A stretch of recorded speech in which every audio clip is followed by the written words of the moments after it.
Hello everyone, कैसे हैं आप लोग? अच्छे ही होंगे। तो चलिए देखते हैं कि आज के क्लास में हमें क्या पढ़ना है। तो आज की क्लास में मैं लेकर आई हूँ आप सबके लिए हमारे 2026 में होने वाले एग्जाम के लिए बहुत ही इंपॉर्टेंट ऑब्जेक्टिव का क्वेश्चन। तो चलिए देखते हैं कि क्वेश्चन क्या क्या है। पहला क्वेश्चन क्या है, प्रकृति में पृथ्वी पर प्रकृति में पृथ्वी पर ऊर्जा का मुख्य स्रोत क्या है? क्या कह रहा है क्वेश्चन हमारा कि प्रकृति में, प्रकृति में पहला ऑप्शन है हमारा कोयला, दूसरा है पानी, वायु और सूर्य का प्रकाश। तो ऊर्जा का सबसे मुख्य स्रोत जो है वो क्या है? हमारा आंसर होगा सूर्य का प्रकाश। क्या है? सूर्य का प्रकाश। क्या होगा हमारा? प्रकृति में पृथ्वी पर ऊर्जा का मुख्य स्रोत क्या है? सूर्य का प्रकाश। क्या है? सूर्य का प्रकाश। सूर्य के प्रकाश ही ऊर्जा का मुख्य स्रोत है। हमारा अगला क्वेश्चन क्या है, द ओरिजिन ऑफ स्पेसिस नामक पुस्तक किसने लिखी? क्या है? द ओरिजिन ऑफ स्पेसिस पुस्तक नामक पुस्तक किसने लिखी?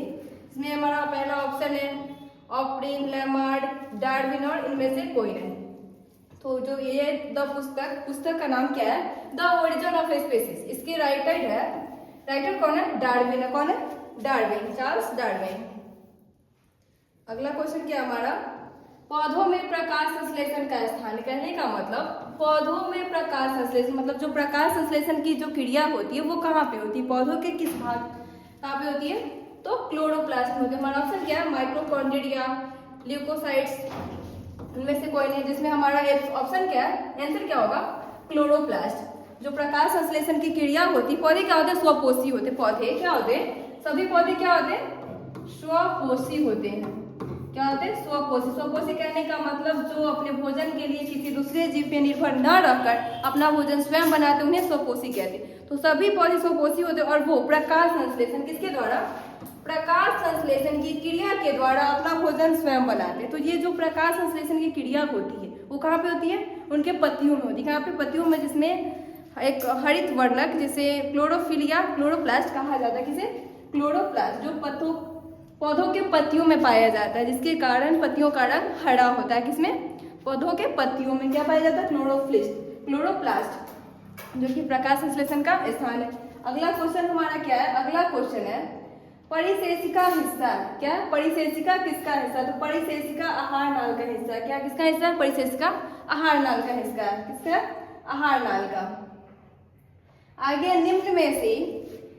निम्न में कौन से समूह में केवल जैव निम्नीकरण पदार्थ है? क्या कह रहा है कि जैव निम्नीकरण पदार्थ। क्या कह रहा है कि जैव निम्नीकरण पदार्थ, जैव निम्नी। तो पहला ऑप्शन है हमारा घास, पुष्प तथा चमड़े, फलों के छिलके, केक और स्टील। इधर है घास, लकड़ी तथा प्लास्टिक, केक, लकड़ी एवं शीशा। तो ये सभी तो नहीं है हमारा। इसका आंसर हो जाएगा, सही आंसर क्या होगा? घास, पुष्प तथा चमड़े। ये सभी क्या है? जैव निम्नीकरण पदार्थ है। क्या है? जैव निम्नीकरण पदार्थ है। हमारे आंसर की 5 नंबर का आंसर क्या होगा? जैव घास। चलिए आगे क्या है कि जीवाश्म ईंधन का उदाहरण। क्या है? जीवाश्म ईंधन। अब कहिएगा कि जीवाश्म ईंधन क्या है? तो जीवाश्म ईंधन जो पृथ्वी के अंदर बहुत सालों पहले जो जमीन के अंदर दब गए और उनके जो क्रिया से जो बनते हैं वो किसे क्या कहते हैं कि जो सड़े गले पदार्थ होते हैं, जो किसी वजह से, किसी अचानक भूकंप आने की वजह से या किसी वजह से पृथ्वी के अंदर चले जाते, दब जाते, हजारों वर्षों, लाखों वर्षों तक वो पृथ्वी के अंदर दबे रहते। क्या है? पृथ्वी के अंदर दबे रहते हैं और वहाँ पे वो किसी दूसरे अपने रूप परिवर्तित करते हैं और जिसमें बदल क्या जाते हैं? जीवाश्म में बदल जाते हैं। तो जीवाश्म ईंधन का उदाहरण क्या है? हमारा ऑप्शन है पेट्रोलियम, कोयला, ए और बी। तो जीवाश्म ईंधन का उदाहरण दोनों ही है। क्या है? कोयला भी है और पेट्रोलियम भी है। जो जीवाश्म ईंधन है, क्या? कोयला भी, हमारा कोयला भी जीवाश्म ईंधन है और पेट्रोलियम भी। तो इसका सही आंसर क्या हो जाएगा? इसका सही आंसर होगा हमारा ए और बी, मतलब सी ऑप्शन सही होगा। चलिए आगे क्या है कि मानव मूत्र में यूरिया की प्रतिशत मात्रा क्या होती है? क्या कह रहा है कि मानव मूत्र में यूरिया की प्रतिशत, जो मानव का मूत्र होता है उसमें यूरिया की मात्रा कितनी होती है? क्या होता है? यूरिया की मात्रा कितनी होती है? तो यूरिया की मात्रा उसमें 2% होती है। कितने परसेंट? यूरिया की मात्रा उसमें 2% होती है। मानव मूत्र में यूरिया की मात्रा कितनी होती है? 2% होती है। आगे क्या हमारा भ्रूण का विकास होता है। भ्रूण का विकास कहाँ होता है? तो भ्रूण का विकास हमारा गर्भाशय में होता है। कहाँ पे होता है भ्रूण का विकास? कहाँ पे होता है? गर्भाशय में होता है। कहाँ पे? इसका आंसर क्या हो जाएगा? सी नंबर, गर्भाशय में होता है। आगे क्या है?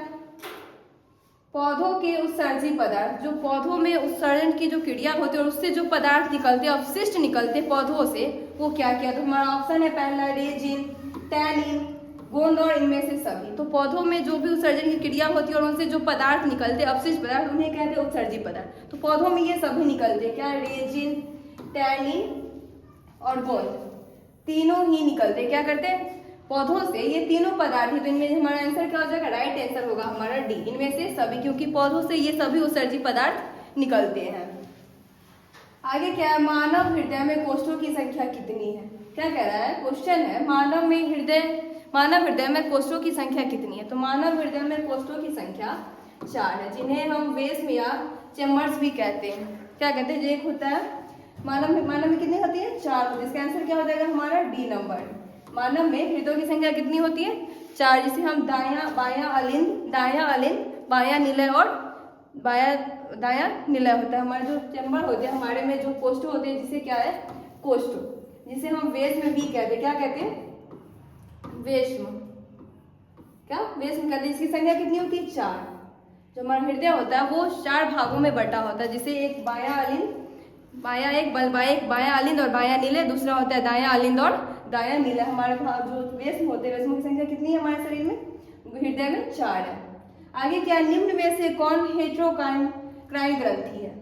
जिसमें हमारा पहला ऑप्शन है पिट्यूटरी ग्रंथि, दूसरा है यकृत, चौथा है वृषण और थायराइड ग्रंथि। क्या कह रहा है? निम्न में से कौन हेटेरोक्राइन ग्रंथि है? क्या है? हेटेरोक्राइन। तो हमारा राइट आंसर हो जाएगा ऑप्शन नंबर सी, वृषण क्या है? हेटेरोक्राइन ग्रंथि है। आगे क्या है? पौधों में गैसों का आदान प्रदान होता है। मतलब पौधों में आदान प्रदान जो होता है, गैसों का आदान प्रदान, वो कैसे होता है? किसके द्वारा होता है? तो पौधों में गैसों का आदान प्रदान रंध्रों द्वारा होता है। किसके द्वारा होता है? रंध्रों द्वारा। जो हम ऑक्सीजन, जिस प्रकार हम ऑक्सीजन लेते हैं और कार्बन डाइऑक्साइड छोड़ते हैं, उसी प्रकार पौधे कार्बन डाइऑक्साइड लेते हैं और ऑक्सीजन छोड़ते। क्या करते हैं? कार्बन डाइऑक्साइड लेते हैं और ऑक्सीजन तो छोड़ते। तो ये और गैसों का जो आदान प्रदान की जो क्रिया होती है, वो किसके द्वारा होती है? रंध्रों के द्वारा होती है। रंध्रों क्या है? कि रंध्रों पौधों के पत्तियों में, किसमें? पौधों के पत्तियों में पाए जाने वाले छोटे छोटे छिद्र होते हैं। क्या होते हैं? छोटे छोटे छिद्र होते हैं, जिसके द्वारा ही पौधों में गैसों का आदान प्रदान होता है। क्या होता है? गैसों का आदान प्रदान। रंध्र किसे कहते हैं? तो ये पत्तियों में पाए जाने वाले छोटे छोटे छिद्र को कहते हैं। किसे? रंध्र कहते हैं। क्या? रंध्र, जिसके द्वारा ही पौधों में गैसों का आदान प्रदान होता है। चलिए आगे हमारा क्वेश्चन क्या है? निम्नलिखित में से कौन पुरुष हार्मोन है? जो पुरुष में हार्मोन होता है वो कौन? तो हमारा पहला ऑप्शन है एड्रिनल, एस्ट्रोजन और टेस्टोस्टेरोन, इनमें से कोई नहीं। तो हमारा इसका राइट आंसर हो जाएगा टेस्टोस्टेरोन। ये क्या है? कि पुरुषों में, किसमें? पुरुषों में पाए जाने वाला हार्मोन है। क्या? पुरुषों में पाए जाने वाला हार्मोन क्या? टेस्टोस्टेरोन। हमारा आंसर, सही आंसर क्या हो जाएगा? Option number C. किण्वन की क्रिया होती है या पाई जाती है, मतलब जो किण्वन की जो क्रिया होती है वो किसमें होती है? इसमें हमारा ऑप्शन है अमीबा में, हाइड्रा में, ईस्ट में या इनमें से किसी में नहीं। तो जो किण्वन की जो क्रिया होती है वो किसमें होती है? ईस्ट में होती है। हमारा सही आंसर क्या हो जाएगा? ऑप्शन नंबर बी हमारा सही हो जाएगा। किण्वन की क्रिया किसमें होती है? ईस्ट में होती है। आगे है प्रकाश संश्लेषण होता है। प्रकाश संश्लेषण होता है कहने का मतलब कि प्रकाश संश्लेषण कब होता है? दिन में होता है या रात में होता है? हमें पता है कि प्रकाश संश्लेषण की क्रिया में आवश्यक शर्तें कौन कौन है? सूर्य का प्रकाश, क्लोरोफिल, कार्बन डाइऑक्साइड और जल। तो इसमें आवश्यक शर्तें क्या है? सूर्य का प्रकाश। इसका कहने का मतलब कि जब सूर्य के प्रकाश के बिना प्रकाश संश्लेषण की क्रिया संपन्न नहीं हो सकती। क्या है? जो प्रकाश संश्लेषण की क्रिया संपन्न नहीं होगी, किसके बिना? सूर्य के प्रकाश के बिना। तो जब सूर्य का प्रकाश तो हमें दिन में ही मिलेगा, तो प्रकाश संश्लेषण की क्रिया कब होगी?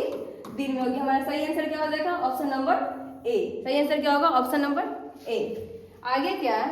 एक वयस्क मनुष्य में कितने दांत होते हैं? एक वयस्क मनुष्य में कितने दांत होते हैं? मनुष्य में जो दांत होता है उसे 2 भागों में बांटा गया। कितने भागों में? 2 भाग, एक परमानेंट और दूसरा क्या? टेम्पोररी। जो बच्चों में दांत होते हैं उनसे जो टेम्पोररी दांत होते हैं हमारे, जिसे दूध के दांत भी बोला जाता है, उसकी संख्या कितनी होती है? 20 होती है। वो 14 से 15 वर्ष आते आते सभी दांत गिर जाते हैं। टेम्पोररी दांत की संख्या कितनी होती है? 20 होती है। और एक व्यस्क मनुष्य में दांतों की संख्या कितनी होती है? 32। कितनी होती है? 32। हमारा राइट आंसर क्या हो जाएगा? Option number B. अगर ये दांत टूट जाए तो फिर दोबारा नहीं हो सकता है।